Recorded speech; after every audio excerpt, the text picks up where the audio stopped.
technology goes like this and human productivity 97% of office workers are frustrated. 42 to 43% of time spent with workplace tech is wasted. There's a lot of great research that says that your greatest asset is the people you already employ. HR spends roughly 3 times more effort recruiting than managing current talent.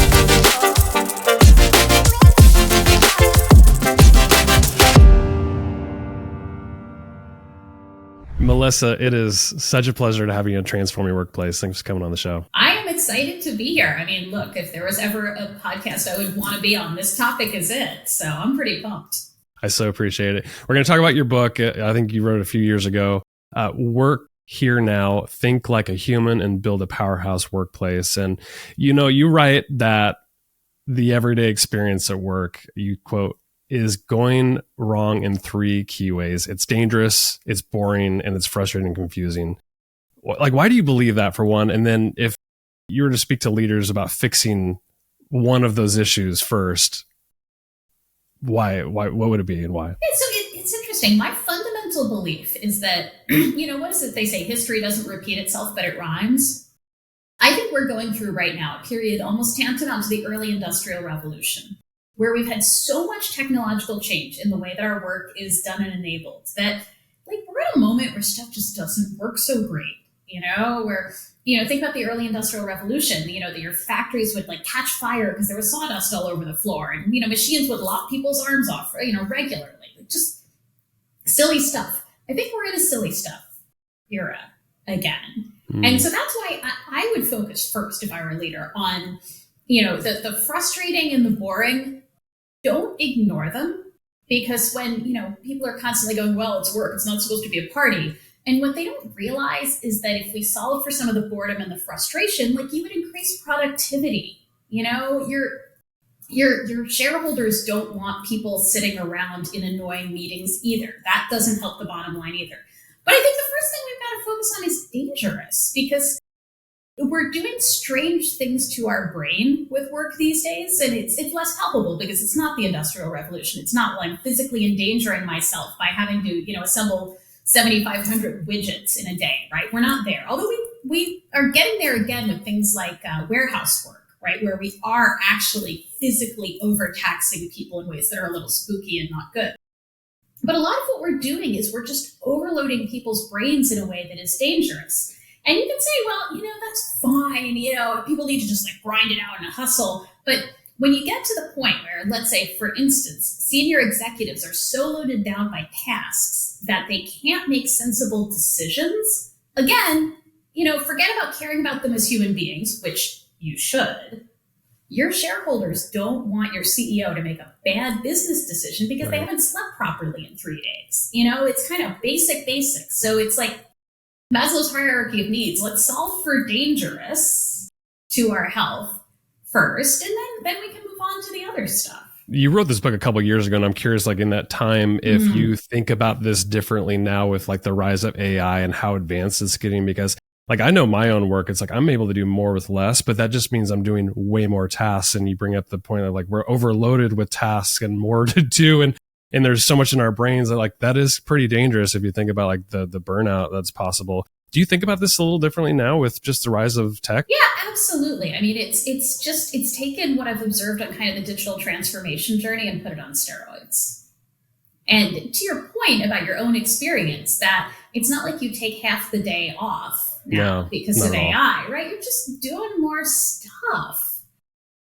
And, there's a point at which that's good. So for instance, AI's ability to generate images, I was able to stand up a website for my new business, pretty quickly, right? I didn't have AI design the website, but I had to make the pretty pictures. Cool. Yeah. Awesome. Amazing. I think the issue is when we parachute AI into already overloaded corporate environments, the entrepreneurial use case is a lot more exciting and clear. Once you throw it on top of a tech stack that's already Thomas Friedman, hot, flat, and crowded, that's where it gets really messy. And also that's where, nobody's got, I forget the name of the book, but it's the subtraction mindset or something like that. Nobody's out there in the corporate world subtracting, curating, prioritizing. It's just more. And again, we're like, well, it's what we do to make money, but it doesn't actually, technology goes like this, and human productivity tick, tick, tick, tick, tick, tick, very increases at a much slower rate. And it's because we organize work in crummy, silly ways. I mean, the original working title of this book was "You Wouldn't Run a Machine This Way," because if humans were a machine, you're supposed to run a machine at a level less than 100% all the time, because A, you may have spikes in demand where you need to go to 100 or above, but B, because you'd grind out its gears. But we're perfectly happy to do that to our human workforce. And then we're like, well, why is it not running properly? Why are these people so silly? Well, you made silly choices. You cite research that shows 97% of office workers are frustrated, and that 42 to 43% of time spent with workplace tech is wasted. So with this research, if leaders are listening to these stats, what are you supposed to do with this in knowing that time using tech is completely wasted? Well, some of it is we need to just kind of listen to humans about their experience of technology. Back to that point about the kind of the everyday experience of work. When people complain about technology, we generally just brand them as whiners. And that emotional lens is unhelpful. What we need to do is somebody's like saying, okay, well, this system is driving me crazy. Just treat it as data, right? Just take a step back and say, that person just gave me data. What am I going to do with that data? And if you change your frame as a leader and say, okay, I got some data. All right, let me go have a conversation with my CIO or my CIO's leadership team or whoever my right interface, point is. From what I see, and I spend a lot of time in the CIO space, in addition to kind of like the HR people workforce space, the CIO would be thrilled to have that feedback. They actually want to do human-centric technology, but they don't get sitting where they're sitting. They're not getting the data because leaders are just like, oh, you're whining. Just be quiet. I mean, there's another stat in the book about when you implement a new system. Some research from, I believe, Gartner said that half of the people for whom you implemented the new system want the old system back. Yeah, I believe it. What a waste of money, you know? So and when you think about this stuff in terms of, investment and choices and all that, it's like you could really help the bottom line if you said, okay, well, half the stuff isn't working. Let's curate, let's have that engaged conversation with IT, because in my experience in 2025, IT is not the problem. They're just not getting the information they need to do their jobs the way that they would actually like to do them. You talk about work intensification, and you said that fewer employees must do more work more frequently in less time. What's causing this movement? Some of it is just with different turns of the economic cycle. You get natural points of intensification. So take that as just the cyclical, right? But the secular change is, I think, again, it's a belief fostered by, in many ways, technology, that we can just kind of pack more in. And we have this cultural myth about every company has to grow at X% forever. And the way that we grow is just by constant compression, right? I'm working on another book right now. And one of the things I talk about for work intensification is that it's like, imagine you were carrying a bag of sponges and then they replaced your sponges with bricks. That's work intensification. It takes up the same amount of space, basically, although probably they gave you more bricks too, but it's denser. So when you say, well, I think Bob can do 8 tasks per hour instead of 6. Well, why did you think that? There's got to be an efficient frontier somewhere. And then you wonder why is Bob complaining about being more exhausted than Bob was historically? He's working the same number of hours. Well, when you do more things per hour, right, your brain is registering it as I'm more tired, right? I just carried a bag of bricks instead of a bag of sponges. You talk about the work anxiety monster in the book, and you said it boils down to 2 messages. People are lazy and people are slow. Where does that come from? And what's the strategy leaders could use to unwind those beliefs? Yeah, it's interesting because I think it comes from just some of our fundamental wiring about human nature. Like if you look at from the 1950s or 60s, theory X and theory Y management, right? That, it's either people need to be told what to do and controlled and all of that, or, people can be left to their own devices and they'll do the right thing. And if you look at people's beliefs across our society, broadly speaking, there are two camps, right? And that's part of why we have a lot of polarization on a lot of topics. So the first thing you can do is just recognize that you're hearing that voice and then ask yourself for evidence. I mean, this is, I think, one of those great leadership mind hacks in general.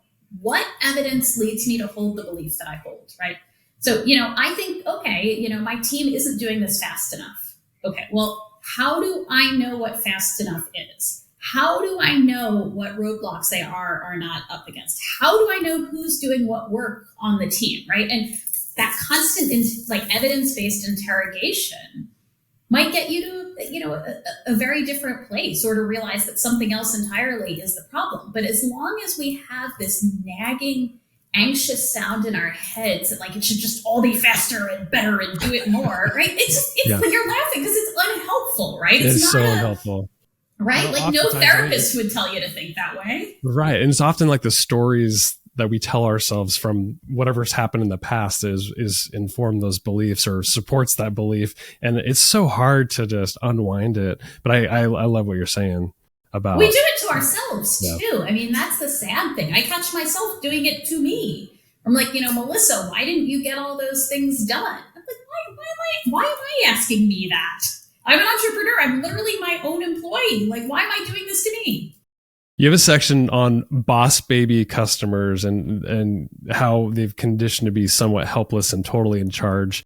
Maybe explain what you mean by this, and how do we reset expectations about tanking customer satisfaction or burning out our teams with letting customers kind of control everything? Yeah, it's one of those things where things have gone wrong from a completely well-intentioned place. That we started talking about customer centricity, some, let's say, decades ago. And it was a really positive, constructive, we were trying to treat our customers like human beings. Absolutely. Thumbs up for that. That's awesome. I think where it goes wrong, again, is not understanding kind of the natural boundaries of that, right? That do we need 24/7 customer service? Might there be some hours in there where actually nobody needs their customer service and somebody shouldn't be working? Or, an interesting example, one, I won't say company, but one company recently has been experimenting with delivering packages between 4 and 8 in the morning. Interesting. And I found a forum where this was being discussed. It was a gun owners forum, because they were concerned about accidentally shooting someone who pops up on their porch at 5 a.m. because they were groggy and there's not supposed to be anyone on your porch at 5 a.m.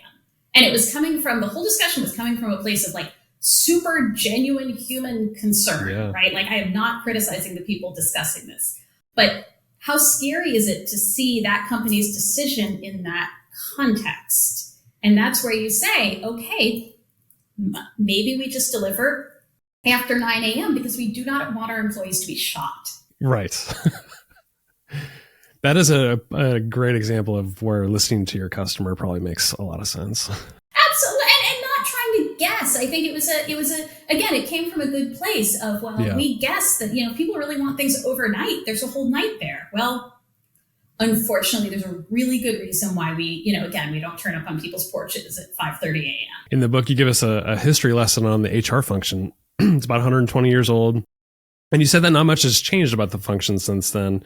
What does the data say about the HR department, the HR function, and perhaps why it hasn't changed as much as it probably should, since the workforce has changed a lot? I mean, some of it is that HR just doesn't have the levers of control over what it is allegedly managing in the way that other functions do, right? The marketing function controls the marketing budget. You can't just go out there and make an ad. The finance function controls budgets. You can't just go, to a certain point, you can't just go out there and make some unauthorized huge expenditure. HR, you can just go hire somebody. In a lot of companies, there are not a ton of checks and controls, on the sort of the workforce. If you want to manage somebody poorly and drive away a great employee, that is completely within your rights as a leader. You can do that, but it's not. Do you see what I'm saying? HR doesn't really have its hands around the workforce because we're, it's still doing the stuff of 120 years ago, like payroll. Yeah. compliance and all the, really the check the box sort of things, but it can be a strategic function. I just don't know a lot of leaders think of it that way. Yeah, and honestly, some of it is the concrete wiring has to get better. That it really is, if you've ever, I don't know if you've ever had a job in an organization where you're supposed to lead through influence, right? Like, don't take those jobs. Don't take those jobs.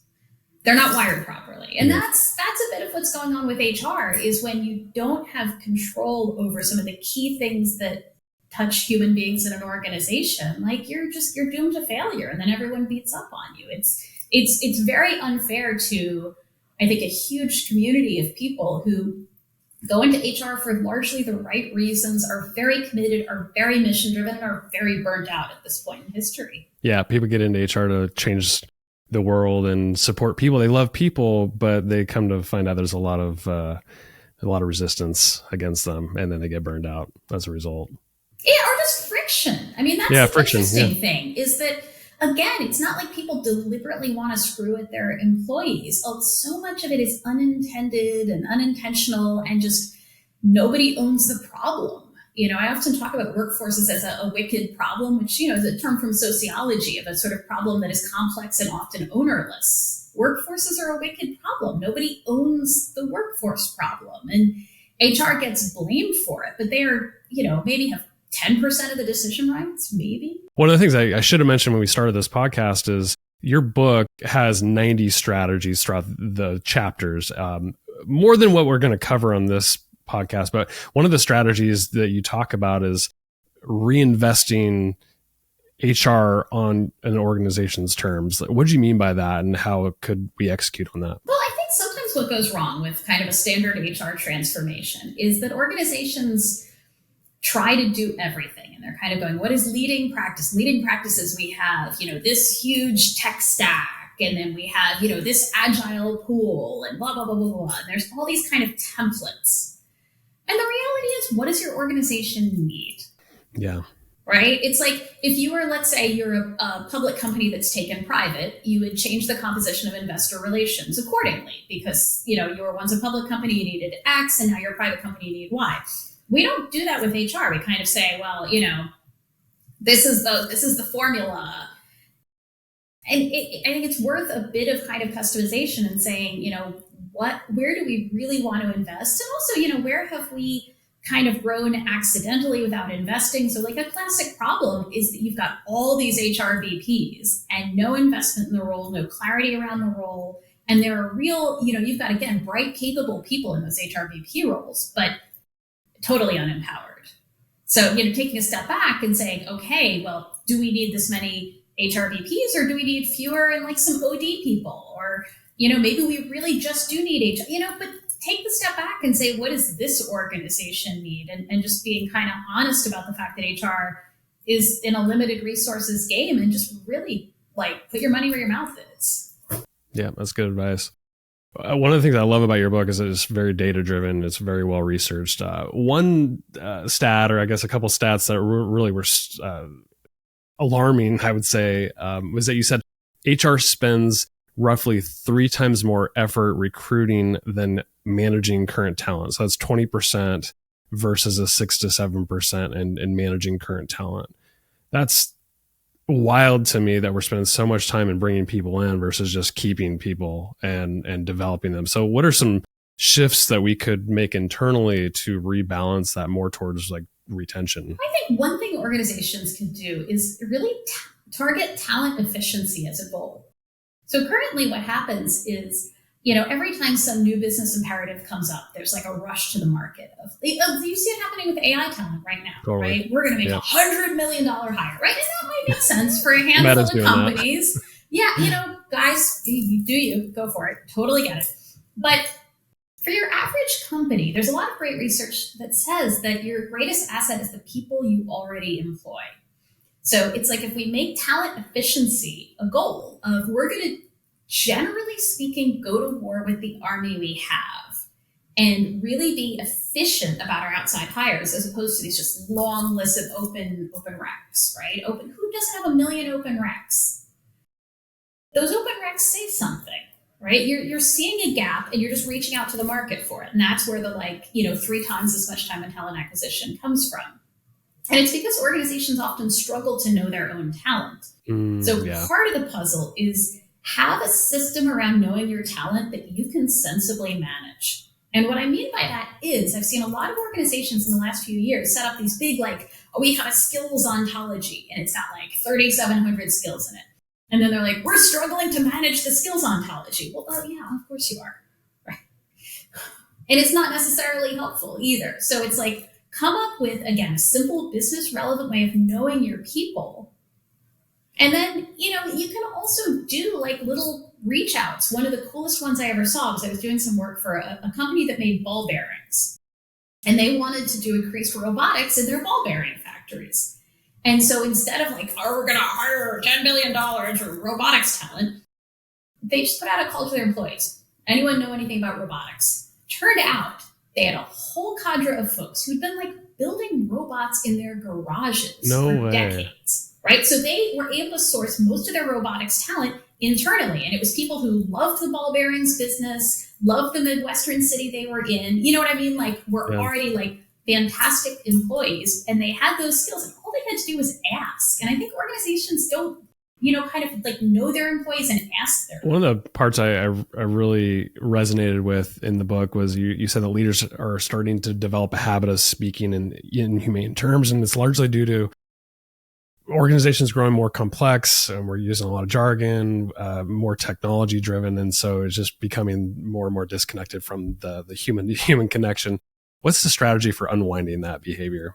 I think some of it is this is a really good opportunity for peer coaching, that practicing our shtick with each other. Talk to your peer leader and say, did that sound weird the way I just said that? Did that sound really cold?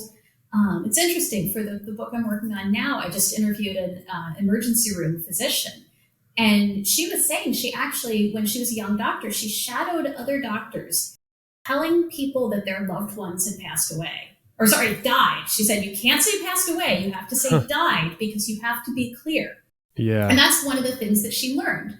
But she learned it by just sitting around and listening to other people talk. And I think there's an opportunity for that.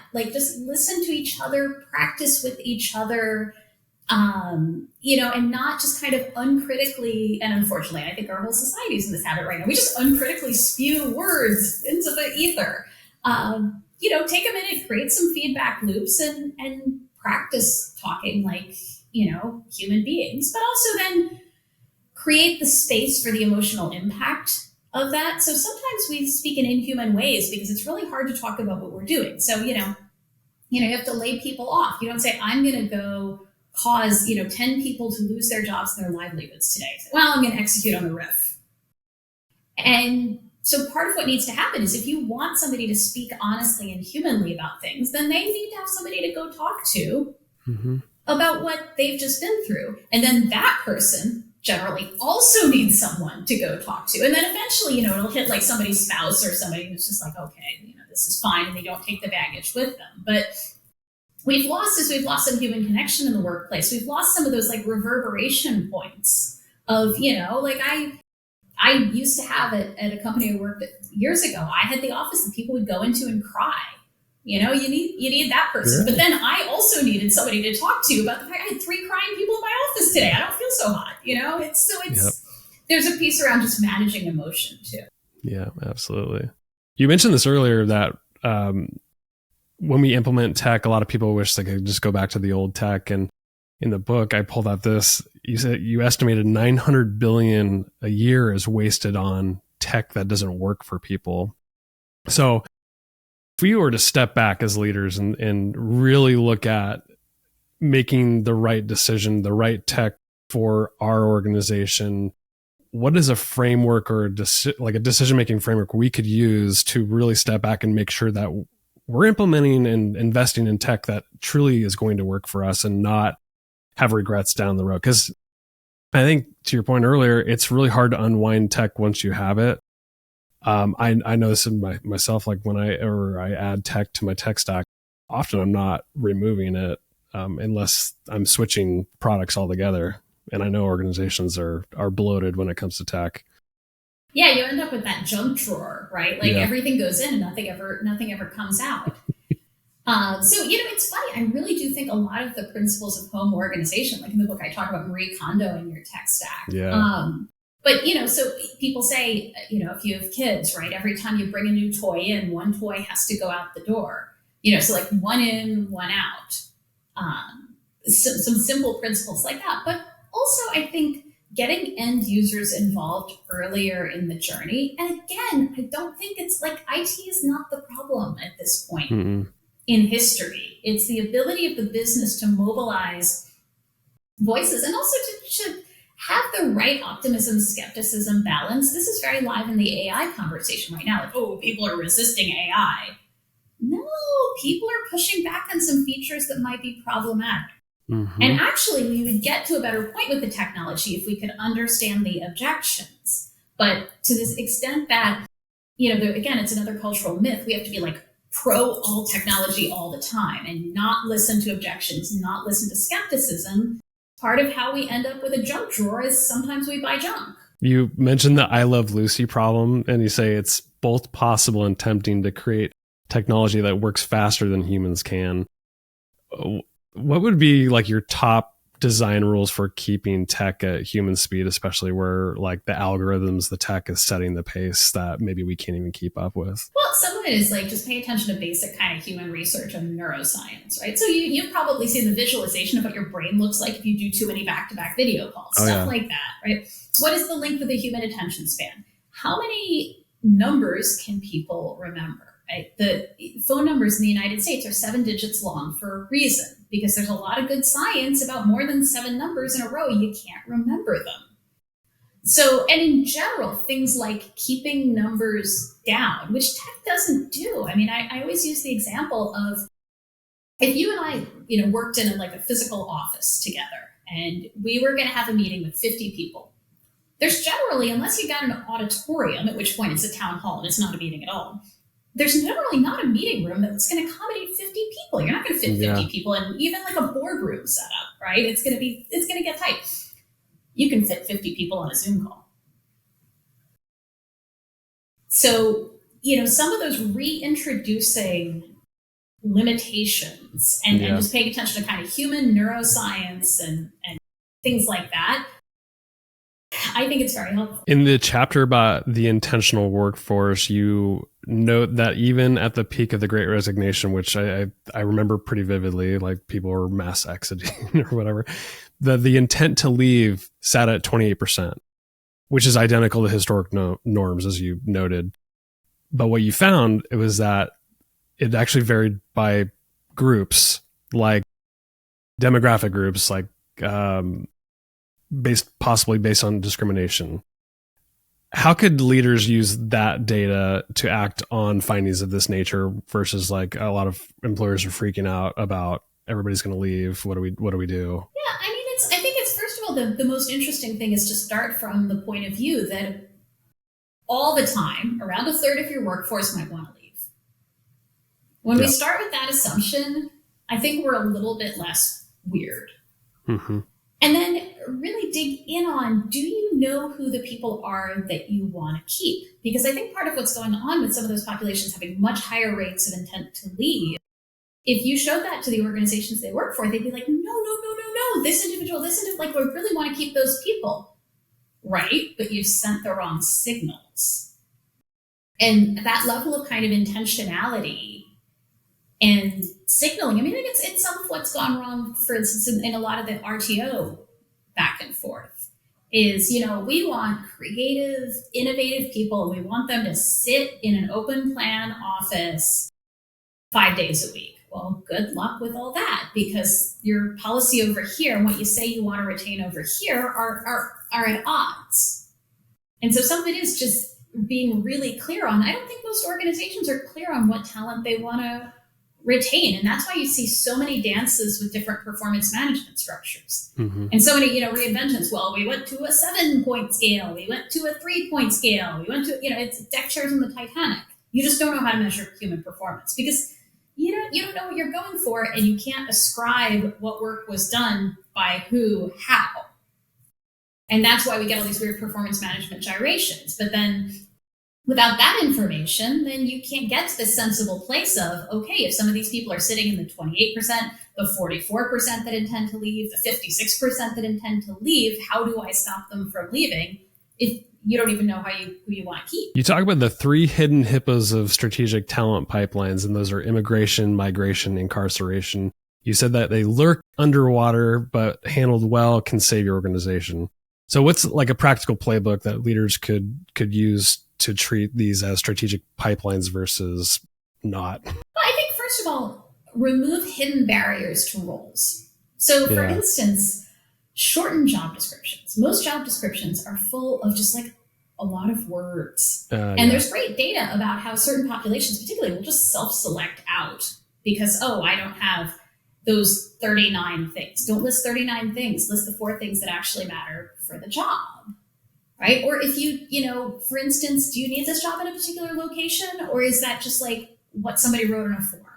So just pulling barriers out definitionally will improve the quality of your candidate pool for any given role. Because it's like, okay, well, that job, it could be in Tampa, or you're right, it could be in Wichita.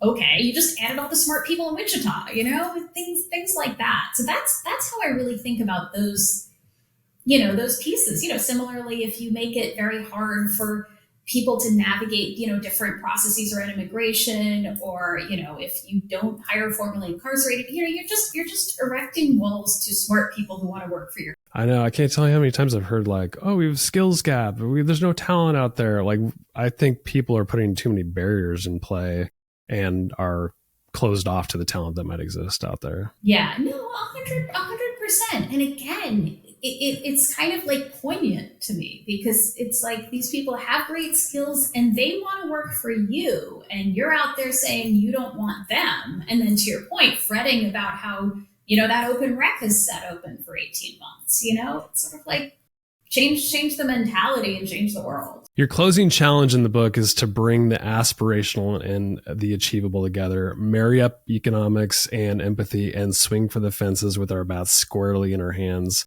So if a CEO asks for 3 moves on Monday morning to start doing just that, what strategies would be on your day 1 list? I would say number 1, and this is so hard for organizations, it's so important, come to a reasonable definition of what productivity even is. Yeah. That a lot of times we look at activity-based productivity measures and they stink. It's useless activity. It's wearing people out. It's burning people out. And it doesn't hit business results. So number 1, just a reasonable definition of productivity that actually connects the right human activities to like your business outcomes. I think that's number 1. I think number 2, do some myth busting. I hear from people over and over, well, the business is what it is and they call it work for a reason. Like, can we stop? Yeah. Can we just stop with that dialogue? It's unhelpful. You can have both a constructive and pleasant experience for workers and make a ton of money. Why do we think those things can't happen together? Plenty of great case studies there, right? And the companies that have made their workers genuinely miserable, plenty of great failure stories that, it doesn't. So step 2 is just like bust some of those myths. And then, I think step 3 is, again, listen to that data from the people doing the work.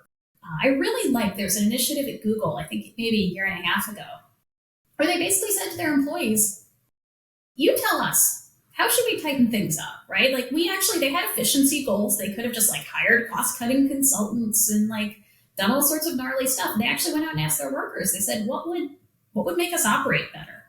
Moves like that are great. And did it cost Google anything to do that? No, it really didn't. It got them good press. And I think it generated worker goodwill and probably some great ideas. So just a little bit more of that, treating the voice of everyday work as data and working with it as data. That would be my 3rd move. Love it. Love it. Melissa, this has been a really fun discussion. When I close my interviews, I always like to just ask this one question. And what is maybe an idea, a person, or a book that's inspiring you right now? Let's see. So, my perpetual kind of inspiration a lot of times comes from Bob Sutton's The No Asshole Rule. Yeah. More recently, he wrote a fantastic book on organizational friction that I also recommend. But The no asshole rule, for me, there's something foundational there about like being nice is good business. And there are other folks out there like Jim Dietert, who's a UVA professor who works on the topic of civility as well. Like, there's something about deep research on how treating each other like human beings is actually the way to make money. Like, I'm here for it. I love that. That's so good. Well, Melissa, this has been a really fun discussion. You said you're writing a new book. I know you can't probably share too much about that, but anything you want to point people to, highlight, the floor is yours. Yeah, well, I would say, please connect or follow me on LinkedIn, and I'll have more to share on the new book soon. But it's very much in a problem-solving direction. So I am super excited to share more about it soon. So yeah, hit me up on LinkedIn to learn more. My guest today has been Melissa Swift, the author of Work Here Now. Melissa, thanks for coming on. Thank you. This has been a lot of fun.